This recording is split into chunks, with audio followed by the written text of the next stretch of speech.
আপু, আমার নাম সামিয়া। আমি একদিন ঘুমাচ্ছিলাম। সেদিন রাতে আমি স্বপ্ন দেখতে পাই যে আমি বসে বসে ডায়েরি লিখছি, আর আমাকে কে যেন পাহারা দিচ্ছে। এত রাতে আমাকে কে পাহারা দিবে? আমি খুব ভয় পাচ্ছিলাম। তারপর হঠাৎ করে দেখতে পাই তার শরীরের কোনো অঙ্গই দেখা যাচ্ছে না, শুধু দুটি লাল চোখ দেখা যাচ্ছে। সেই লাল চোখ দিয়ে আমার দিকে এগিয়ে আসছে আস্তে আস্তে।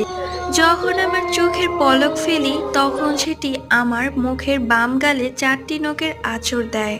সেদিন রাতে আমার ঘুম ভেঙে গেল। পরদিন সকালে উঠে দেখি আমার বাম গালে 4টি নখের দাগ আছে, এবং এটি একটি সত্য ঘটনা। ঘটনাটি লিখেছে আমারই একজন সাবস্ক্রাইবার, যার নাম হচ্ছে Samia. Thank you so much, Samia. আর আজকের নীলাটি তোমাদের কাছে কেমন লেগেছে অবশ্যই কমেন্ট করে জানিও। ভিডিওটি ভালো লাগলে লাইক, সাবস্ক্রাইব। Bye bye.